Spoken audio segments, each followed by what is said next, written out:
हमारे समाज में कई जातियाँ पाई जाती हैं। हर एक जाति का अपना गौरवशाली इतिहास है।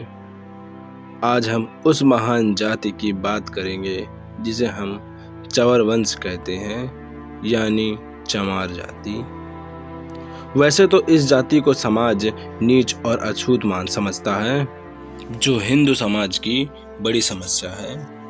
जात पात का भेदभाव, इसी भेदभाव की वजह से हिंदू हजारों साल गुलाम रहा और हमारे हिंदू भाइयों को अछूत और नीच कहा गया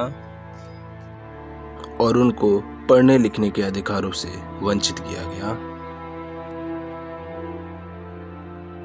लेकिन कोई भी मानव जब माँ के पेट से जन्म लेता है तो उसके माथे में ये नहीं लिखा जाता कि वह किस जाति का है। इस आर्टिकल में हम जानेंगे कि चमार जाति की शुरुआत कब से हुई, क्या वास्तव में चमार अछूत और नीच जाति है या नहीं, क्या चमार हिंदू से अलग है।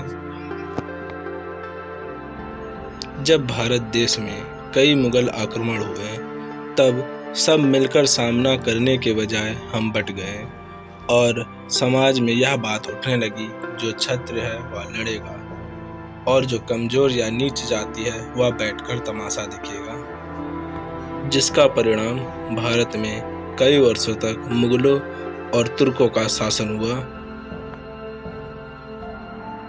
वास्तव में सच्चाई यह है कि जिन्हें हम नीच जाति कहते हैं और चमार कह के संबोधित करते हैं और हिंदू जिन्हें अछूत समझता है, वास्तव में वह चंवर वंश के क्षत्रिय हैं। यह बात का खुलासा डॉक्टर विजय सोनकर शास्त्री ने अपनी पुस्तक हिंदू चर्मकार में लिखी। इतना ही नहीं, महाभारत के अनुशासन पर्व से इस वंश का उल्लेख मिलता है। जब भारत देश पर तुर्कों का शासन हुआ करता था तब उस समय चमार कह के पुकारे जाने वाले वंश का भी एक भारत के पश्चिमी भाग पर शासन हुआ करता था।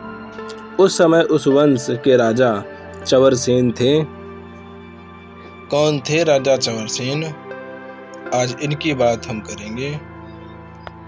वर्तमान में जिन्हें हम चमार कह के बुलाते हैं, वास्तव में चमार शब्द का इतिहास में कहीं भी उल्लेख नहीं है, ना ही यह प्राचीन काल में इस शब्द को पाया गया, ना ही इस जाति का कहीं पर उल्लेख मिलता है।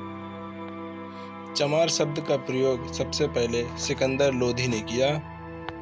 उस समय जब मुगल लोग हिंदुओं पर दबाव डाल रहे थे, हिंदू धर्म पर अत्याचार कर रहे थे, तब चमार कहलाने वाले इन्हीं जाति ने सबसे पहले मुस्लिम लोगों को करारा जवाब दिया और उनके खिलाफ जोर आवाज उठाया और मुगलों को करारा जवाब दिया।